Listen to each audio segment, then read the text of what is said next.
à tous, j'espère que vous allez bien. Nous sommes aujourd'hui le mardi 3 juin et je vous retrouve donc pour une nouvelle semaine de vlog. Alors, comme je vous l'avais annoncé dans le vlog précédent, et si vous ne l'avez pas vu encore, eh bien je vous conseille bien évidemment d'aller le voir. Je vous le mettrai comme d'habitude juste ici dans le petit i. Vous commencez à me connaître, à connaître mes petits réflexes et mes petits tics de langage. Donc du coup, comme je vous le disais dans le précédent vlog, j'ai sorti de ma palle le 5e et dernier tome des Enfants de la lampe magique de P. Becker. Et j'en suis pour l'instant à la page 188. Je me suis arrêtée en plein milieu d'un chapitre en sortant du bus. J'avoue que ça me stresse un petit peu. J'aime pas m'arrêter comme ça en plein milieu d'un chapitre. Mais bon, bref, j'étais arrivée à mon arrêt et je n'aurais pas eu le temps de terminer mon chapitre avant de descendre. Donc je disais, je suis à la page 188 sur 399 si je ne dis pas de bêtises. C'est ça, sur 399. Alors, j'ai pas beaucoup avancé. C'était quand je vous avais pris la dernière fois? Ben, hier. J'ai pas des masses avancées. J'ai pas beaucoup lu ni hier soir ni aujourd'hui. J'avoue, je suis un petit peu fatiguée. Donc, j'ai préféré me reposer. Mais quoi qu'il en soit, pour le peu que j'ai pu lire entre hier et aujourd'hui, ben, je suis toujours du même avis. Je suis contente d'être dans ce livre. Je retrouve les personnages que j'aime bien. Je retrouve un univers que j'adore. C'est un petit peu ma Madeleine de Proust, hein, cette saga. C'est des livres que j'avais découverts quand j'étais adolescente, que du coup je termine la saga en étant adulte maintenant. Et c'est chouette, ça. Vraiment, c'est un vrai petit plaisir de me plonger dans ce livre. Alors, au niveau du résumé, parce que c'est vrai, je ne vous l'ai pas encore présenté dans ce vlog, donc on va suivre comme d'habitude John et Philippa qui sont deux adolescents, ils ont 12 ans. Ce sont des djinns, donc c'est-à-dire des génies, comme celui de la lampe d'Aladin, qui du coup vont partir cette fois-ci au Pérou pour essayer d'arrêter un djinn que John a libéré parce que la personne que John a libérée sans le faire exprès, c'est un puissant djinn qui a fondé la dynastie Inca. Il s'appelle Manco Capac et il avait lancé une prophétie, celle de provoquer la fin du monde. Et donc, il se doute que si l'esprit a été libéré, c'est pas pour des bonnes choses, c'est pour provoquer la fin du monde. Et donc, ils vont se lancer à la poursuite de ce puissant djinn et de cet esprit vengeur pour éviter la fin du monde. Et donc ils vont être accompagnés pour cela de leur fidèle oncle Nemrod, qui est toujours avec eux pour ce genre d'aventure, un ami à Nemrod et un ami à Philippa, voilà, qui est également une jeune djinn adolescente. Et donc ils vont partir au Pérou et essayer de découvrir une cité perdue qui est une cité qui, je pense que quand on pénètre à l'intérieur, ça peut provoquer la fin du monde. Enfin bref, voilà. Ils essayent d'éviter cela.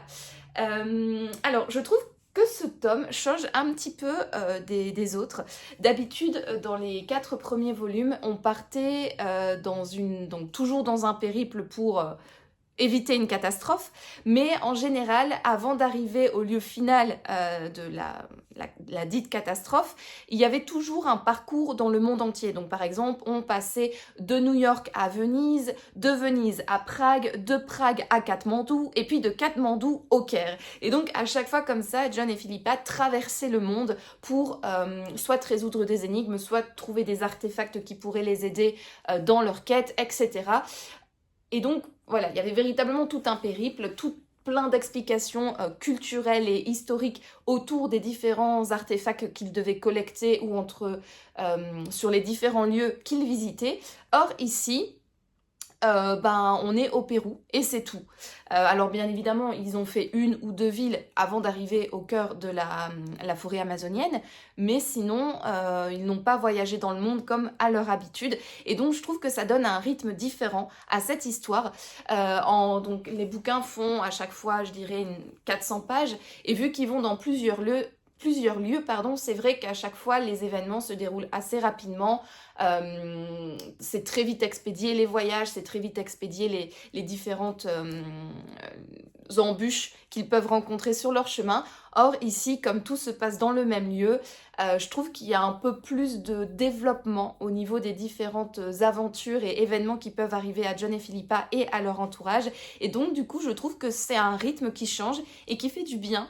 Voilà, ça apporte une nouvelle dose de fraîcheur, plutôt une dose de nouveauté qui fait du bien dans ces récits. Et donc je prends beaucoup de plaisir, j'aime énormément ma lecture. J'ai hâte de continuer, j'ai hâte de terminer ce livre. Et en même temps, j'ai pas trop envie parce qu'une fois que j'aurai terminé ce livre, ça veut dire qu'il y aura plus de livres des enfants de la lampe magique à découvrir. Donc j'avoue que j'ai une petite nostalgie qui s'installe déjà. Mais en même temps, j'ai envie de terminer cette saga, j'ai envie d'avoir le point final des aventures de John et Philippa. J'ai envie de connaître tout d'eux et donc j'ai hâte de continuer ce bouquin. Voilà donc pour mon avis intermédiaire sur ce 5e tome. Et pour aujourd'hui, j'ai également un petit book haul à vous faire parce que j'ai commandé des livres sur internet et ils sont arrivés aujourd'hui. Alors de base, donc je vous l'ai dit dans le précédent vlog, je suis allée à Metz vendredi faire un petit peu de shopping. J'ai écumé les librairies. Je suis allée dans 4 librairies différentes et en fait j'y étais allée dans un but précis, acheter 4 livres. J'ai acheté 2 d'entre eux que je vous ai présentés dans mon book haul. Il s'agissait du tome 7 et du tome 8 de la saga des 7 sœurs de Lucinda Riley. Mais j'allais également dans ces librairies dans le but de trouver 2 autres tomes qui terminent une saga. Mais je ne les ai pas trouvés. Pour mon plus grand déplaisir, aux grandes dames de ma personne, je n'ai pas trouvé ces bouquins. Ça m'a vraiment frustrée parce que c'est une saga que j'ai envie de terminer rapidement, de terminer prochainement. Et donc, je n'avais pas d'autre choix que de commander ces livres sur internet. Et donc, qui sont-ils? De quelle saga parle-je? Il s'agit du tome 4 et du tome 5 de la saga Merlicht de Nicolas Lebel. Donc je vous ai déjà parlé des 3 premiers tomes de cette saga.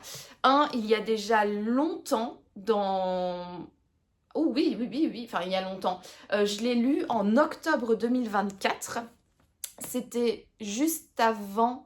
Ouais, Iris Noir Bruxelles, le grand salon Iris Noir Bruxelles. Je vous mettrai mon avis sur le premier tome dans le petit i. Et j'ai lu le tome 2 et le tome 3 pendant que j'étais en voyage à Singapour et à Bali. Et donc je les ai terminés et je vous les ai présentés également dans une vidéo que je vous mettrai dans le petit i juste ici. Ainsi, si vous voulez avoir mon avis sur les 3 premiers tomes de la saga de Merlicht, eh bien, allez-y, faites-vous plaisir.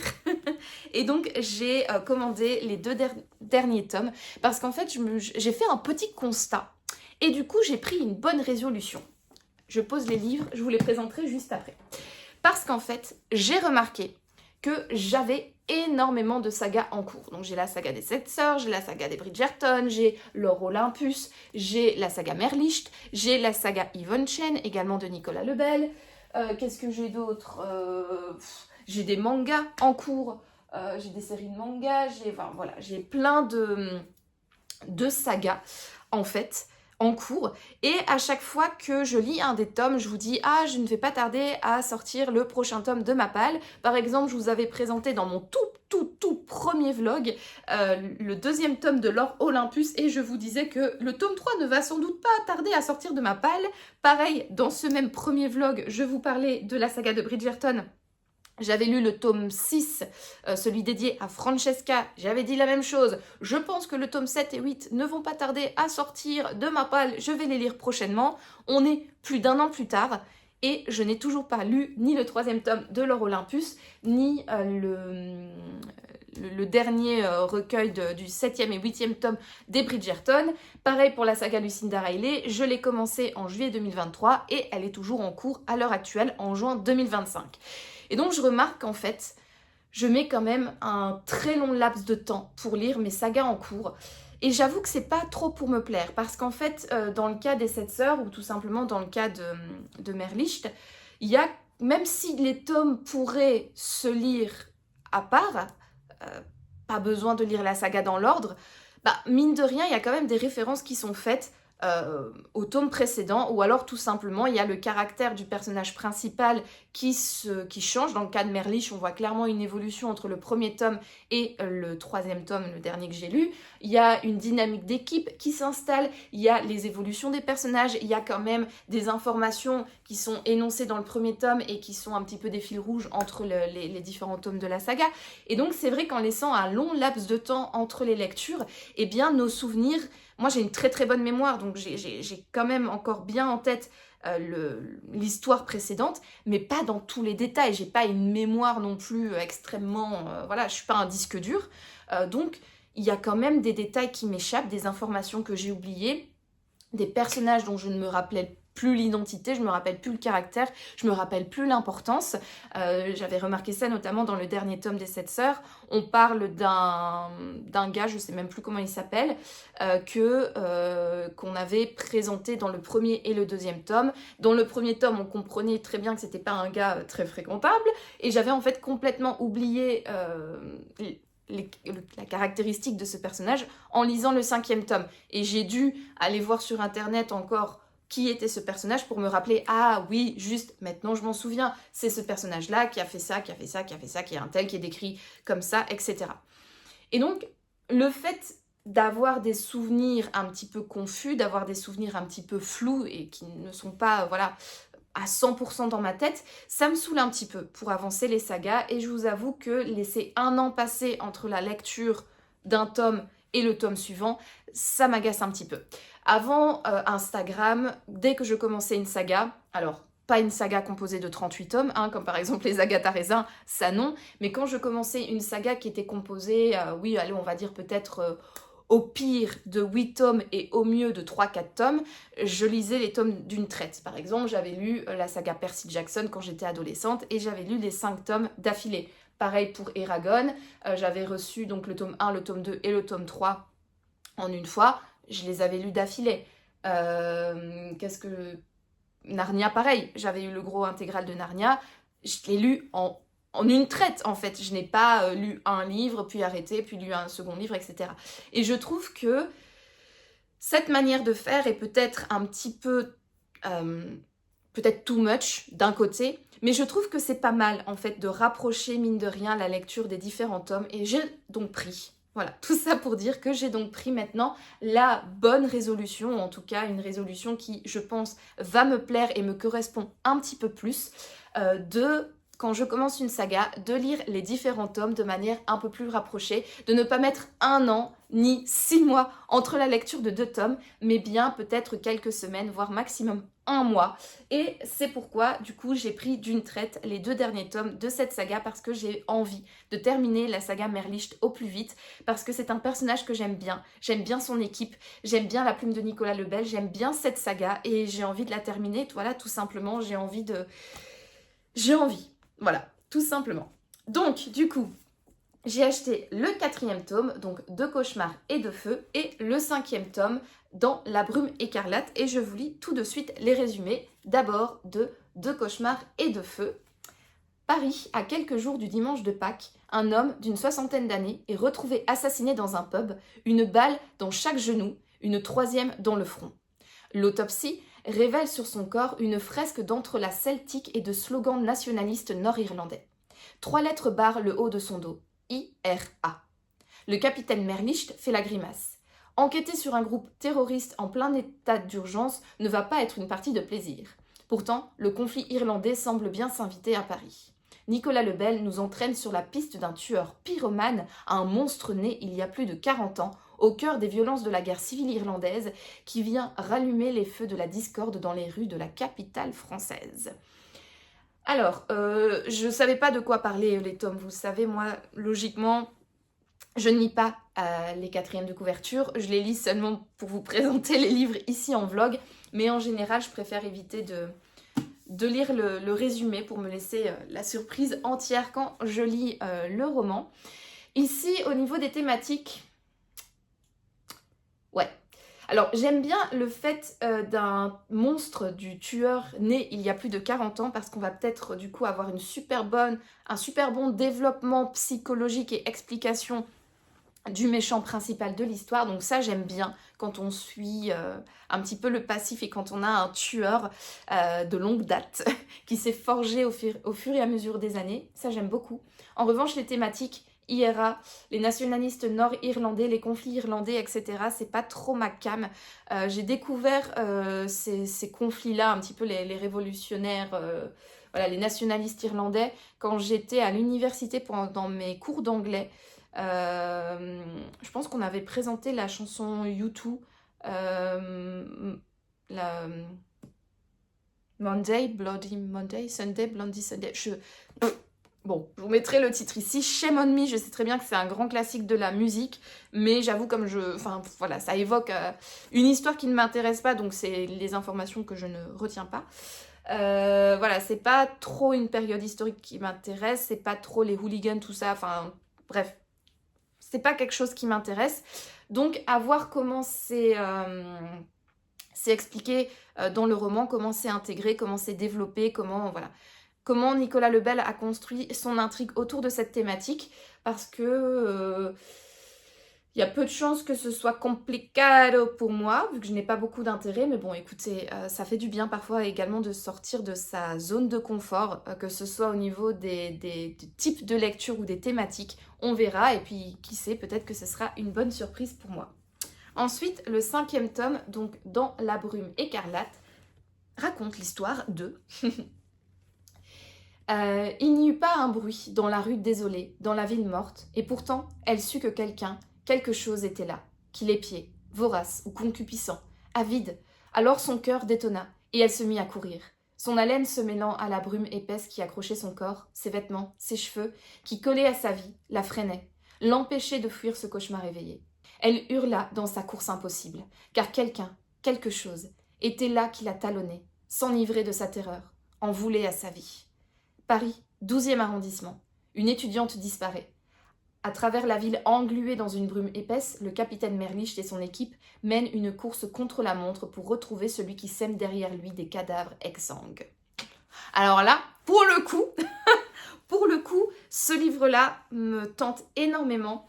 Une étudiante qui disparaît et surtout en fait son équipe qui mène une course contre la montre pour retrouver un meurtrier, pour dénouer une enquête. Ça, j'adore. C'était un petit peu le même rythme qu'on avait retrouvé dans Sans pitié ni remords, qui est le 3e de la saga. Et j'avais adoré. J'adore quand les récits sont...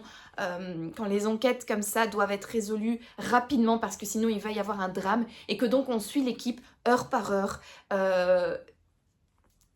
et qu'on la voit galérer, tenter de résoudre cette enquête avec beaucoup de tension, avec beaucoup d'adrénaline, avec beaucoup de nervosité, avec beaucoup de stress. Enfin bref, j'aime bien quand un récit est bouillonnant et palpitant et qu'il y a un peu un défi contre la montre en fait à relever. Ça, j'aime énormément.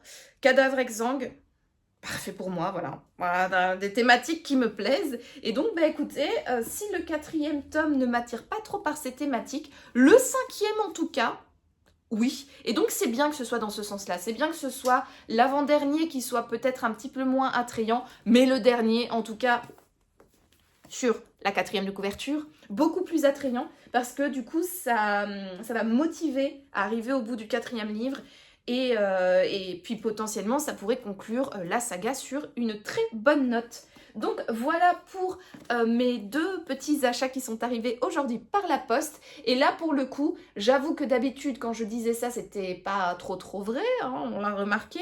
Mais là, pour le coup, je sais que ces 2 livres ne vont pas tarder à sortir de ma palle, tout simplement parce que depuis que je suis rentrée de vacances, je n'avais qu'une envie, c'était continuer la saga Merlich, mais je n'avais pas ces 2 livres dans ma palle, et donc du coup je trouvais un petit peu des excuses, enfin les livres que j'ai lus depuis mon retour de vacances, même s'ils m'ont bien plu, c'était un petit peu des livres que je sortais par dépit parce que je n'avais qu'une envie, c'était de retrouver Merlich et personne d'autre, mais bon, en attendant de me les procurer, il fallait bien que je m'occupe, et donc c'est pourquoi j'ai sorti d'autres livres de ma palle entre-temps. Eh bien, écoutez, c'est pas mal pour un premier rush de la semaine, et moi je vous dis donc à plus tard.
mardi 10 juin et je viens clôturer cette semaine de vlog. Alors je n'aurais pas pris la caméra hier, j'avais, j'avoue, un peu la flemme. J'avais envie de lire, de dévorer ma lecture en cours.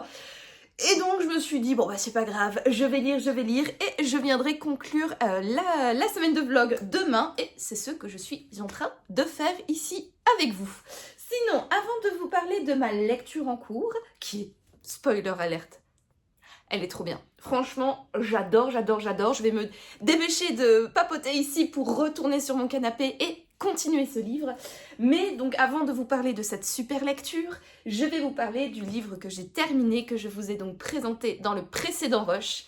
Il s'agit du 5e tome de la saga Les Enfants de la Lampe Magique, L'Œil de la Forêt, que j'ai terminé. Alors, avant de donner mon avis final, faut qu'on parle les amis. Parce qu'en fait, en ayant terminé ce livre, je trouvais que la conclusion était relativement rapide. J'étais là, je suis ouais, ok, donc déjà le roman se clôture rapidement, mais c'est censé être le dernier tome de toute la saga. Et en une phrase, en un paragraphe, tout est conclu. J'étais relativement perplexe. Je me suis dit, c'est pas normal, enfin...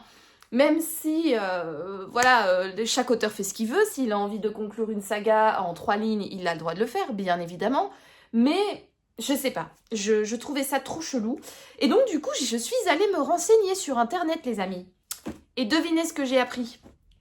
Ce n'est pas du tout le dernier tome de la saga. Mais pas du tout. Donc, d'un côté, j'étais trop contente parce que je me dis, trop bien. En fait, c'est une heptalogie. C'est une saga qui est composée de 7 tomes. Mais... d'un autre côté, j'ai un petit peu été refroidie parce qu'en fait, pourquoi est-ce que j'ai cru qu'il n'y avait que 5 tomes, pardon? Eh bien, tout simplement parce que il n'y a que 5 tomes, qui ont été traduits en français. Et les 2 derniers, le tome 6 et 7, ne sont disponibles qu'en anglais. Ils n'ont pas été traduits. Alors, d'un côté, encore une fois, je suis super contente parce que je me dis, je n'ai pas terminé avec ce 5e tome, la saga des enfants de la lampe magique, et il me reste de quoi faire. Mais d'un autre côté, je suis relativement dégoûtée parce que comme vous le savez, si vous avez regardé ma vidéo présentation, si vous suivez mes vlogs depuis longtemps, vous savez que je ne lis que en français. J'ai acheté quand je suis partie à Londres des livres pour enfants en anglais que je compte lire, mais ma langue préférée pour la lecture, c'est le français. Je vais pas dire que j'ai un mauvais niveau d'anglais parce que ce n'est pas faux, mais je ne suis pas non plus bilingue à 100%. Et quand je lis un livre en anglais, j'ai l'impression de faire un exercice scolaire, ça ne me plaît pas et j'avoue, j'ai la flemme tout simplement de lire en anglais. J'ai pas envie, quand je lis c'est pour me détendre et donc pour me détendre il faut que je lise dans un truc que je comprends, et le truc que je comprends c'est le français, voilà. Mais d'un autre côté, je me dis... en fait, c'est des livres pour enfants. Alors, même en français, je trouve qu'il y a parfois du vocabulaire relativement complexe, mais c'est juste 1-2 mots, peut-être une tournure de phrase ou des mots un petit peu vieillots. Donc, potentiellement, en fait, c'est des livres que je pourrais lire en anglais. Je crois que j'ai le niveau pour lire ce genre de livre en anglais, d'autant plus que si je le lis, ce sera du coup sur Kindle. Et sur Kindle, vous savez, on peut regarder la traduction des mots. Et le principal, c'est de ne pas comprendre littéralement toutes les phrases, tous les mots, tous les verbes qui sont dans ce livre, c'est de comprendre en gros la thématique. Donc je pense clairement que j'aurai le niveau pour lire ces livres. Mais je pense pas que je vais le faire tout de suite, hein. Je vous l'annonce, j'ai pas envie de me lancer dans un livre en anglais, mais je suis contente du coup d'apprendre que je n'en ai pas terminé avec John Philippa, Nemrod et tous les autres djinns de cette saga. J'ai encore de quoi faire, j'ai encore 2 tomes. J'ai vu avec mon mari, il va regarder pour essayer de me les télécharger sur ma Kindle. Et on verra un jour peut-être que je m'y mettrai. Je suis un peu déçue, j'avoue, d'apprendre que la fin de la saga n'ait pas été traduite en français. Je me doute du coup que c'est parce que le roman ne faisait pas beaucoup de ventes, parce que sinon si les ventes étaient suffisantes ou en tout cas répondaient aux attentes de la maison d'édition, donc Bayard Jeunesse, je suppose qu'ils auraient continué d'éditer, de traduire la saga entière. Donc voilà, je trouve ça vraiment dommage parce que je trouve que c'est une chouette saga pour adolescents. Franchement, elle mêle plein de choses. On suit déjà des adolescents, alors des adolescents qui sont entourés d'adultes, mais qui ont quand même leur caractère d'adolescent. Je pense qu'on peut facilement se retrouver dans les personnages. Ils vivent des aventures que je trouve incroyables. Il y a de l'humour, il y a de la magie, il y a de l'aventure, il y a du voyage. Franchement, sans doute que la saga n'a pas été assez diffusée, ou en tout cas, il n'y a pas eu assez de pub autour, et que du coup, c'est peut-être pour ça qu'elle n'a pas eu beaucoup de succès. Mais pour moi, en tout cas, limite, j'ai préféré la saga de la lampe magique à la saga Percy Jackson, pour vous dire. Alors que Percy Jackson, elle a été éditée en entier. Ici, il y a deux nouveaux tomes qui sont sortis en anglais. L'un a déjà été traduit, l'autre va être traduit pour l'année prochaine. Et moi, je trouve que c'est une saga qui est tout aussi palpitante, tout aussi passionnante. C'est vraiment chouette. Et en plus, moi, je trouve le gros plus de cette saga, c'est qu'à chaque fois, on apprend quelque chose. On va être plongé dans une thématique différente. Par exemple, ici, on est plongé en plein cœur du Pérou dans la culture inca. Et ben, on en apprend sur la culture inca, on en apprend un peu plus sur le Pérou, sur la forêt amazonienne, sur la nature qui peuple cette forêt. On apprend un peu plus sur le réchauffement climatique, ce qu'il faut mettre en place pour l'éviter. Donc il y a quand même de chouettes thématiques, de chouettes sujets qui sont abordés. Et donc voilà, je trouve ça dommage que cette saga n'ait pas rencontré de succès. Après, je ne me suis pas renseignée plus que cela, hein, donc voilà, c'est juste mes suppositions. Mais je me dis, si vraiment la saga était ultra populaire, qu'elle avait trouvé véritablement le lecteur qui convient à la maison d'édition, le lectorat, pardon, qui convient à la maison d'édition, ben sans doute que le tome 6 et le tome 7 auraient été traduits et auraient été publiés par Bayard Jeunesse. Bref, donc voilà, tout ça pour dire que je croyais me plonger dans le dernier tome de la saga Les Enfants de la Lampe Magique, mais que nenni, je me suis totalement fourvoyée, ce n'est pas du tout le dernier tome, pardon. Donc pour mon plus grand plaisir d'une part, et pour mon plus grand malheur d'autre part, comme je viens de l'expliquer. Sinon, qu'en est-il de mon avis sur ce livre-là ? Alors, là, j'avoue, je ne suis pas 100% objective, parce que j'ai bien aimé ce livre, mais pour moi, c'est le moins bon des 5. Après, il y a toujours cette petite nostalgie en moi qui a envie de vous dire que c'était une excellente lecture, que c'était trop bien. Je vous le dis, mais sachez que ce n'est pas vraiment 100% le cas. J'ai trouvé que dans ce tome-ci, donc c'était vachement différent des autres tomes, parce que autant dans les 4 premiers tomes, on voyage à travers le monde, on va dans différents endroits, allez, je sais pas, on fait 4, 5, 6 villes / pays différents. Ici, on va rester que au Pérou, que dans la forêt amazonienne. Donc du coup, il y a un dynamisme un peu... Enfin, c'est un roman du coup qui est un peu plus lent. Mais ce n'est pas plus mal, parce que du coup il développe un peu plus l'intrigue. C'est vrai que dans les autres romans, l'intrigue, ou en tout cas quand ils rencontraient des problèmes, quand ils avaient des bâtons dans les roues, quand ils rencontraient voilà, comment on dit, des aventures négatives, ça avait quand même tendance à se régler assez rapidement. C'était en quelques pages, voire à la fin du chapitre, voire dans le chapitre d'après, qu'il se sortait de mauvaises passes. Ici, du coup, c'est beaucoup plus lent, donc quand il galère vraiment. Ça, j'ai bien aimé d'un côté, mais d'un autre côté, je trouvais qu'on perdait un petit peu la fraîcheur et le dynamisme que j'aimais tant dans les premiers tomes. Ensuite, au niveau de la conclusion, je vous l'ai dit, je l'ai trouvé rapide. Pas seulement la conclusion familiale autour des jumeaux, etc., mais également la résolution de ce livre. En fait, on va suivre pendant plus de 300 pages. Je pense que le livre fait 399 pages, me semble-t-il. Ouais, c'est ça. On va suivre pendant, je vais dire, 285 pages. On va suivre l'aventure des jumeaux. Et puis ensuite, en à peine 15 pages, et encore 15 pages, je pense que je suis gentille, il va y avoir la conclusion de tout le mystère accumulé depuis le début. Et ça, j'ai trouvé ça dommage. C'est pour ça en fait que j'ai eu la puce à l'oreille en me disant que c'est pas possible que ce soit fini, parce qu'il y a clairement un élément qui est important à la fin, qui n'est pas du tout développé dans ce tome-ci, et je me suis dit, non, ça peut pas être la fin. Ça doit être un élément qui va être pris dans un tome suivant, parce que là, si on nous laisse là-dessus, franchement, c'est vachement nul. Et puis surtout, déjà pour arriver à cet élément-là, c'est passé ultra rapidement, en une page, ça a été fait, on n'a pas vraiment d'explication. L'auteur est allé vraiment à la va-vite pour expliquer ce qui s'est passé. et que derrière cet événement ne soit pas, enfin cet élément ne soit pas plus abordé, ça m'a véritablement voilà, perturbée. Et donc voilà, c'est ce qui m'a mis la puce à l'oreille de pourquoi il y aurait potentiellement une suite.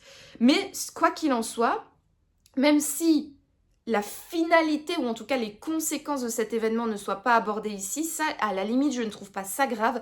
En revanche, pardon, tout le processus qui mène à cet événement, moi j'ai vraiment trouvé que c'était bâclé, quoi. C'était un peu rapide. On nous tient en haleine pendant des pages, des pages, des pages, des pages, des pages, des pages, des pages, et puis tout est fait en un claquement de doigts. Non. Alors, peut-être que moi, c'est clair que maintenant, je suis habituée à des livres pour adultes, avec quand même parfois des dénouements qui mettent 100 pages à arriver.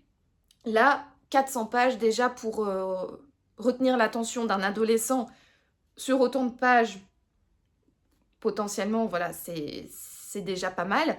Et donc, du coup, je me dis, c'est peut-être potentiellement pour ça que le final a été accéléré, parce que un adolescent n'aurait pas la concentration et l'envie de continuer l'histoire qui se déploie sur des pages et des pages, et qu'il a envie d'une histoire straight to the point, d'avoir les réponses à ses questions et basta, terminado, on va pas épiloguer là-dessus pendant des heures. C'est ce que je me dis.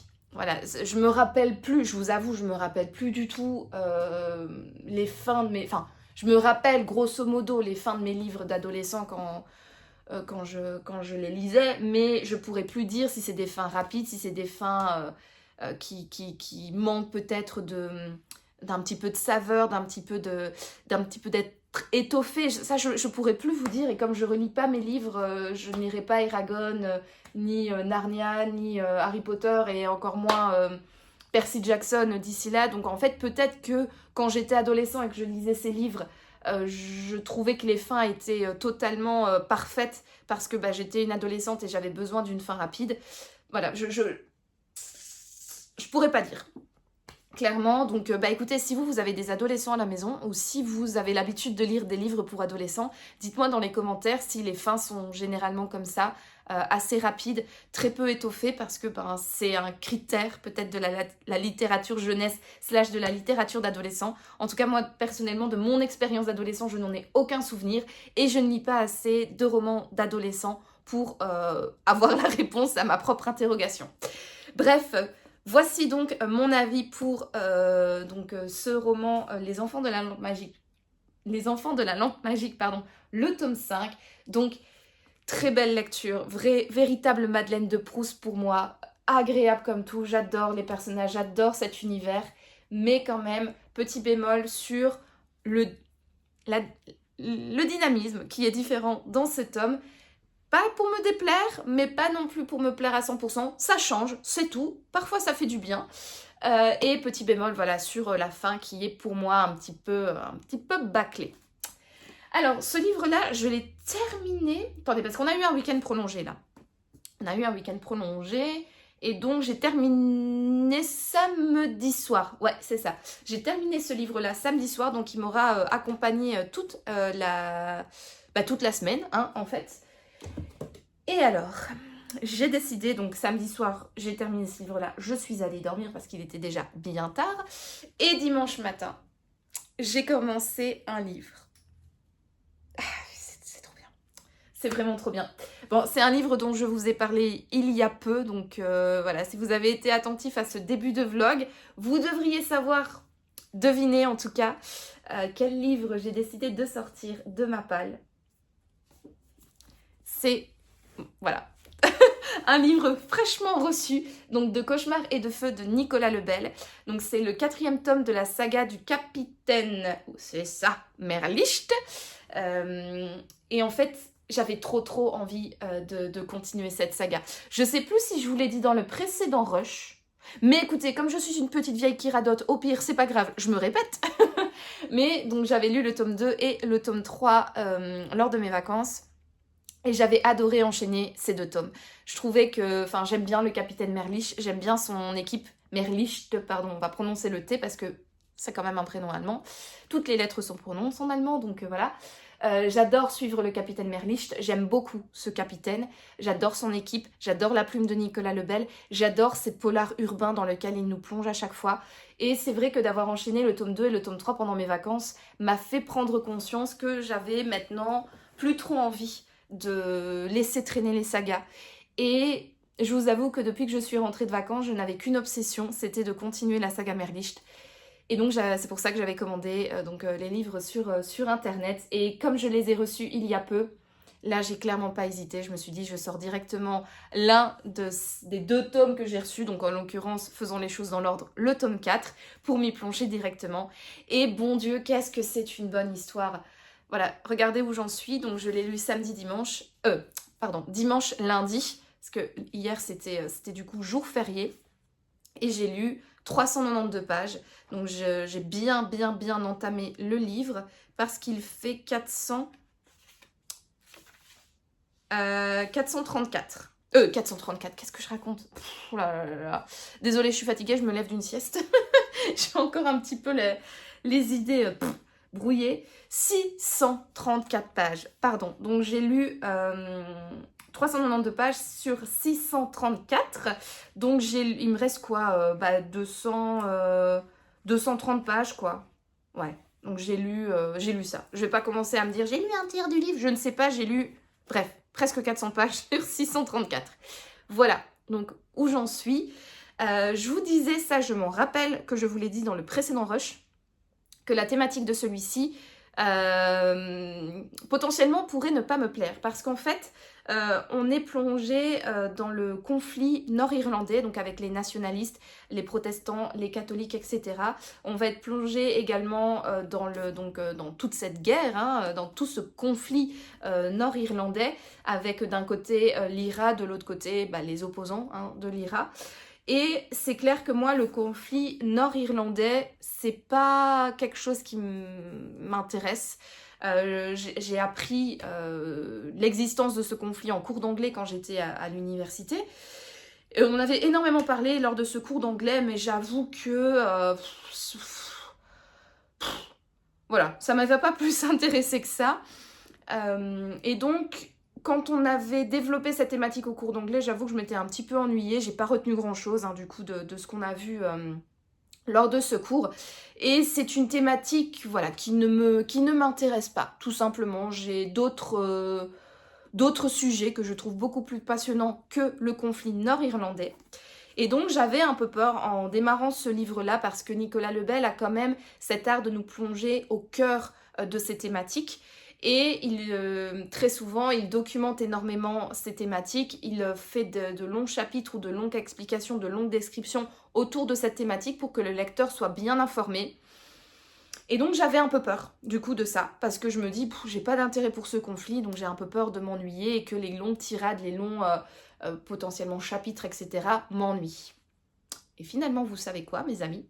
Eh ben, que nenni! Que nenni, c'est extrêmement intéressant. Et c'est là où on voit le talent d'un auteur. Parce que du coup, Nicolas Lebel se documente sur ce sujet et il retranscrit en tout cas une bonne partie de sa documentation dans ce livre, à travers des personnages. Et en fait, c'est là où on remarque le talent, c'est parce qu'il transcrit ça de manière ultra intéressante. Honnêtement, je suis à 2 doigts d'aller m'acheter un livre sur le conflit nord-irlandais. Franchement, je trouve que c'est passionnant la manière dont il en parle dans ce roman. Parce qu'en fait, on va suivre donc non seulement le capitaine Merlicht et son équipe qui vont tomber sur un cadavre donc on découvre que cette personne a des attachements à l'IRA, donc à cette... c'est comment Irlande... Oh là là. En gros, l'IRA, c'est l'armée des catholiques qui veulent rattacher le nord de l'Irlande à l'Irlande et qui veulent donc sortir du joug anglais, britannique.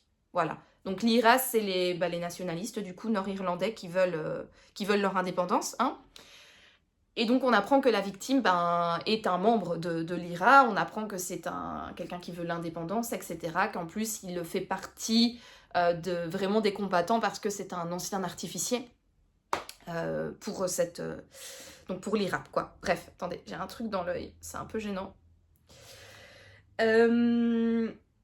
Et d'un autre côté, on va suivre, en fait, on va avoir des flashbacks où on va suivre cette communauté catholique au cœur des conflits nord-irlandais, qui vont se faire clairement, je trouve, hyper maltraités par l'armée britannique. Franchement, c'est limite injuste ce qui leur arrive. Voilà, donc on va suivre comme ça quelques personnages de la communauté catholique nord-irlandaise qui vivent ce conflit en interne, qui subissent ce conflit, qui n'ont qu'une envie, c'est d'avoir une indépendance et potentiellement de manifester de manière pacifique, mais ils s'en prennent à chaque fois plein la figure. Il y a une énorme dose de violence dans ce conflit, notamment, ou en tout cas là dans le livre, on ressent que c'est notamment de la part de l'ennemi, du coup de la part des Britanniques. Et quand on voit ces enfants qui vivent dans ces quartiers catholiques et qui, en fait, leur quotidien, c'est la violence, c'est les gens qui tapent sur des autres, c'est des éclats de bombes, de cocktails Molotov, des tirs de fusil, enfin voilà, c'est d'une tristesse absolue.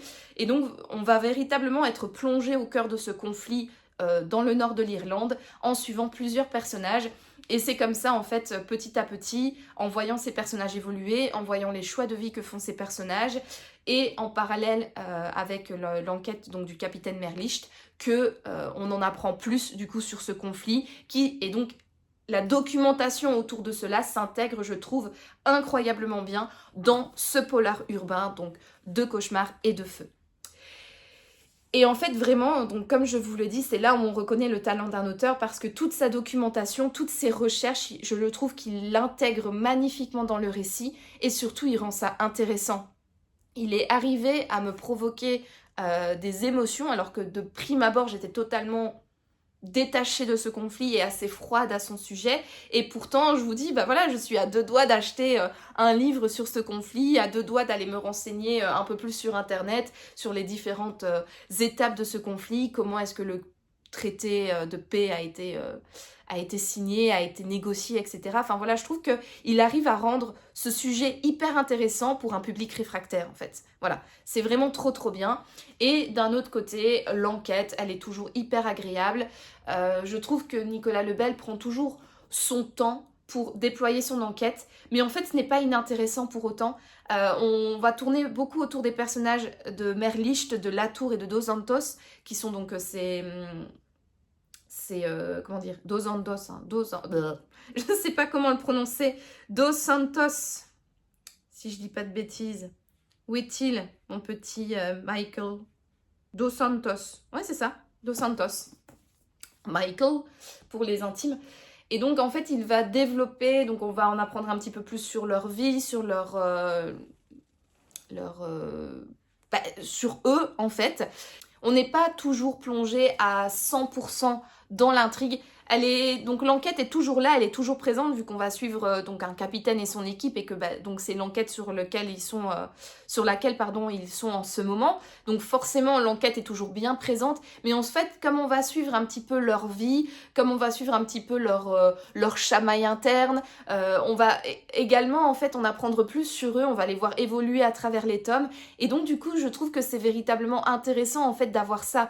D'un côté, ça ralentit bien évidemment l'enquête parce qu'il y a pas mal d'à côté, mais d'un autre côté, c'est vraiment pas mal parce qu'on a l'impression en fait d'être au cœur de l'équipe, d'être véritablement avec eux, d'être l'un des membres de la team, d'enquêter avec eux, de faire des découvertes avec eux, d'avoir des déconvenues avec eux, et voilà, ça nous donne l'impression en fait d'être un personnage à part entière dans ce roman, et cette lenteur, moi je la trouve hyper agréable parce que déjà tout est intéressant dans le roman, que ce soit le développement des personnages, leurs liens entre eux, ou alors tout simplement parfois les histoires qui nous permettent d'en apprendre plus sur le méchant du tome.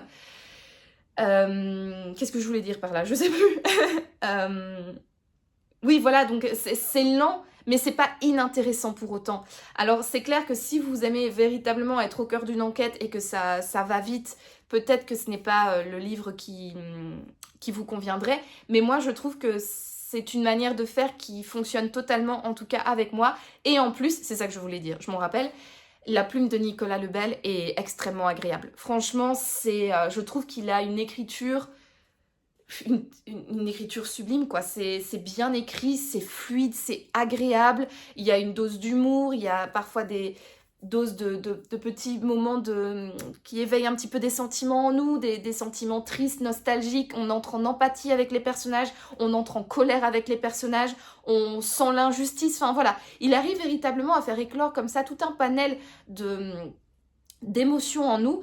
Et son écriture, elle est, ouais, c'est fluide, c'est agréable, on est bien dans un Nicolas Lebel. On n'a qu'une envie, c'est de le dévorer en fait. Une fois qu'on commence, on a envie d'en savoir plus, on a envie d'enquêter, on a envie de découvrir aussi bien qui est le meurtrier que d'en savoir plus sur la vie des personnages. Bref, franchement, si vous n'avez pas encore lu de Nicolas Lebel, foncez, mais qu'attendez-vous? Franchement, foncez, c'est trop bien. Et moi, la saga Merlicht, ça devient ma saga, ouais, je pense que c'est ma saga francophone, ma saga policière francophone préférée. Honnêtement, à voir, je vais lire le 5e tome, mais je pense que Nicolas Lebel, en tout cas, lui, est en passe de devenir mon auteur préféré francophone. Pendant un très long moment, c'était Jean-Christophe Granger. Ensuite, ça a été quand même Olivier Niorek. Qui est cet homme? Gnocchi? Non, pas. Je ne sais pas. Olivier Norek, pardon, se disputait pendant très très longtemps la place avec Jean-Christophe Granger. Mais là, franchement, depuis que j'ai découvert les écrits de Nicolas Lebel, je pense que c'est lui qui va... Ouais, même qui devient peu à peu mon auteur francophone préféré de polar. Voilà, donc vraiment, si vous ne connaissez pas encore Nicolas Lebel, foncez. Ce que j'ai bien aimé aussi, dernière chose, après je conclus parce que je vois que j'ai quand même encore une fois bien blablaté. Ce que j'ai adoré dans ce roman, c'est qu'il fait référence à l'enquêtrice principale de son autre saga, donc qui est composée du gibier, Lalali et je ne sais plus quoi. Mais en tout cas, moi, je vous avais présenté La Ruche dans un de mes précédents vlogs. Je vous mettrai juste ici si vous voulez aller voir mon avis. Parce que j'avais reçu donc ce livre-là en service presse de la part des éditions du Masque. Et La Ruche, c'est le 4e tome de la saga Yvonne Chen. Donc le premier tome, c'est le gibier. Ensuite, ce que je vais trouver, La Capture et Lalali. Voilà, c'est ça. Et puis donc 4e tome, La Ruche. Et en fait, dans cette saga-là, on suit principalement Yvonne Chen. Et bah devinez qui fait un petit, comment on appelle ça, easter egg, une petite apparition dans ce roman-là. Et oui, Yvonne Chen. Donc elle est avec son équipe, donc son chef d'équipe et son coéquipier sur un moment, une scène de crime. Ils attendent Merlicht et ils lui refilent le bébé. Donc j'ai trouvé ce clin d'œil hyper drôle. C'est chouette en fait de faire croiser comme ça les personnages principaux de ces sagas. Donc ça m'a fait bien sourire quand j'ai vu que c'était voilà, Yvonne Chen. J'étais mais c'est l'autre, oh là là, trop bien. Et ça c'est un petit peu des références en fait que seuls les fans entre guillemets, ou en tout cas les personnes qui lisent du coup tous les livres et toutes les sagas des auteurs peuvent comprendre. Et du coup j'aime bien maintenant être devenue une petite fan qui repère comme ça les références un petit peu disséminées par-ci par-là dans les bouquins. Je trouve ça trop chouette et c'est toujours de chouettes anecdotes à raconter. Bref, voilà, je pense que j'en ai fini pour ce long blabla et donc je reviendrai bien évidemment la semaine prochaine pour vous donner mon avis final sur De cauchemars et de feu de Nicolas Lebel. Et voilà, c'est sur ce long blabla qui aura épuisé mon petit dinosaure dans le fond que je conclue cette semaine de vlog. Je vous remercie d'avoir regardé cette vidéo. Si elle vous a plu, n'hésitez pas à me laisser un petit pouce bleu pour me soutenir ainsi qu'un commentaire pour me dire ce que vous en avez pensé. Et n'oubliez pas également de vous abonner à ma chaîne pour me soutenir. En attendant, moi je vous souhaite de passer une excellente journée, une excellente soirée ou une excellente nuit, peu importe. Et je vous dis à bientôt pour de nouvelles aventures livresques. Ciao! Un petit peu de douceur et de Yumi. Oh oui, pour bien terminer le vlog.